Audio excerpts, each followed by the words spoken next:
추경호 경제부총리님이죠. 전세금 반환 대출에 한해서 7월 중에 DSR 일부를 완화한다는 기사가 떠서 가져왔습니다. 요거 제가 저번 주하고 그 앞에 주 방송에서 말씀드렸습니다. 지금 역전세 문제가 매우 심각하다. 그래서 세입자와 임대인 간의 집주인 간의 갈등이 그걸 달리고 있다. 그리고 이런 현상들이 하반기에도 더 심화될 가능성이 높다. 그런 기사들을 보면서 제가 말씀드렸어요. 이것을 해결할 수 있는 방법은 전세 퇴거자금 대출을 해줘야 된다. 거기에 대해서는 DSR을 안 보고 해줘야 된다. 그것이 방법인 것 같다라고 말씀드렸어요. 지금 정부에서 이제 이 부분에 대해서 검토를 하고 있다 하는 내용입니다. 그러니까 지금 DSR을 본다는 거는 자기 소득과 그 대출 한도가 관련이 돼 있잖아요. 내 소득이 많지가 않으면 내가 암만 20억짜리, 30억짜리 집을 갖고 있더라도 내 소득이 뭐 2천만 원, 3천만 원 수준이라면은 대출 나오는 게 극히 적어요. 그런 부분에 대해서 전세자금 반환을 해주기 위한 그런 부분에 대해서는 DSR을 완화해서 세입자가 무사히 자기 전세 보증금을 받아서 나갈 수 있도록 정부에서 규제를 좀 풀어주겠다. 이 내용입니다.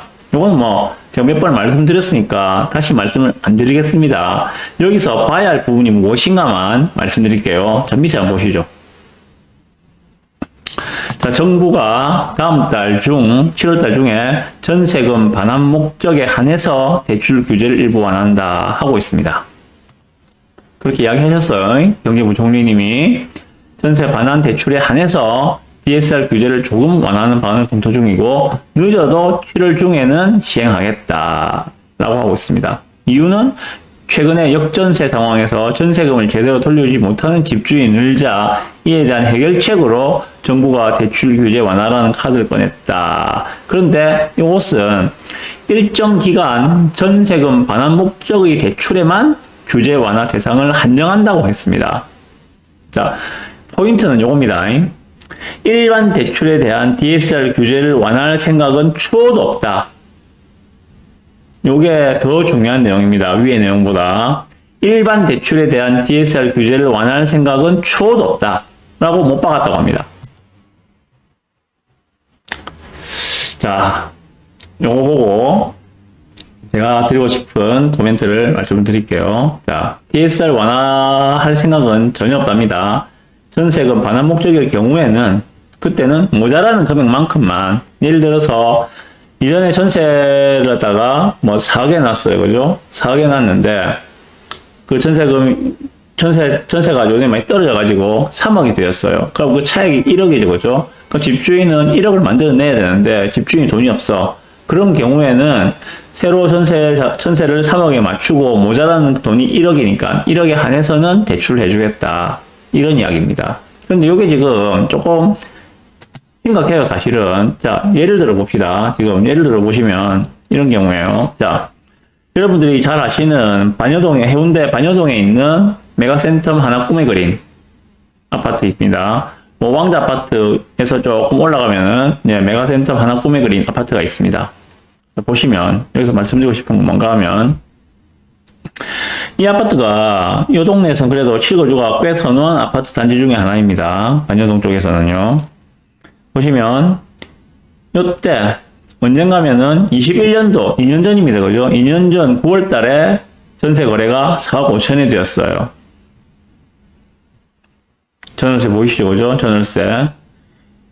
21년도 9월 달에 4억 5천. 그리고 21년도 8월 달에 4억 5천짜리 거래가 있고 4억 4천짜리 거래가 있어요.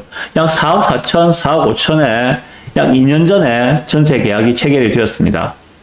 그럼 2년 만에 이제 다시 또 갱신을 해야 되니까 지금 이제 8월달, 9월달에 다시 세입자와 전세 계약을 해야 되겠죠. 그러면 지금의 전세 시세는 어떠한가 보시면 지금은 전세 시세가 보시면 4월달에 거래된 거 보실래요?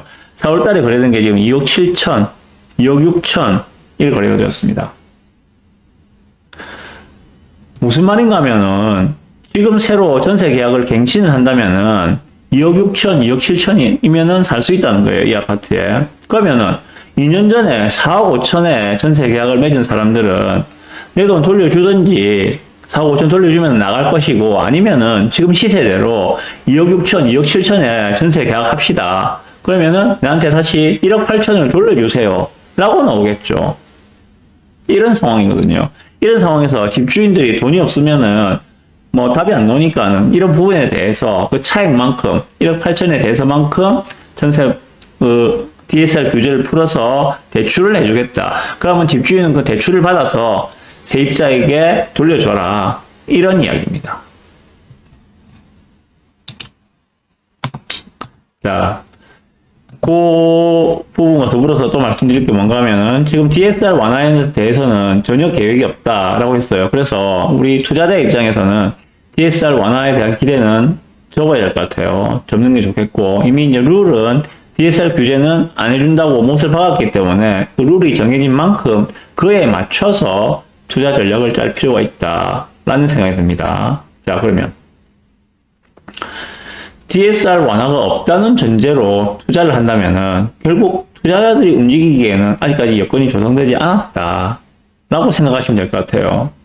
말씀드렸다시피 내 소득에 따라서 대출 상한이 결정되는데 집이 암만 비싼 집이 있어도 대출이 안 나오는 거야. 한마디로 투자자들은 지금 유동성이 많이 떨어져 있다라고 보시면 될 것 같습니다.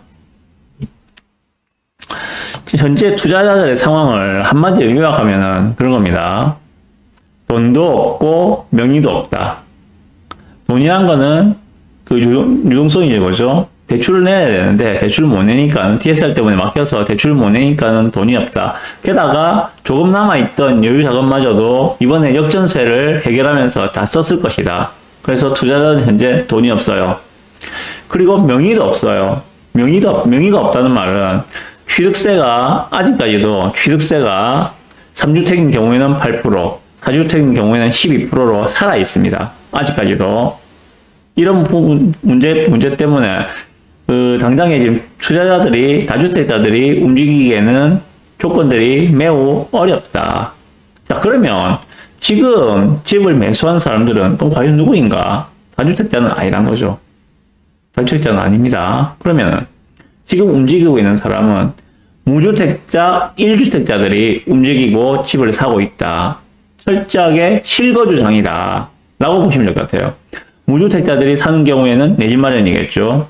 1주택자들이 사는 경우에는 갈아타기겠죠. 기존에 살고 있는 주택을 처분을 하고 새로운 주택으로 갈아타는 형태, 좀 더 좋은 집으로 갈아타는 형태, 그런 형태의 움직임들이 현재 거래 현장에서 나타나고 있는 모습이고 그것을 저는 실거주장애라고 부르고 있습니다. 네.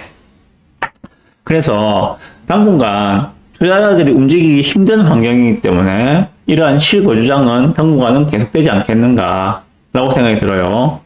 그리고 이들이 선호하는 단지들이 어디인가를 중심으로 좀 모니터링을 하면서 타이밍을 포착하는 게 어떻겠는가 라고 생각을 해봅니다. 네.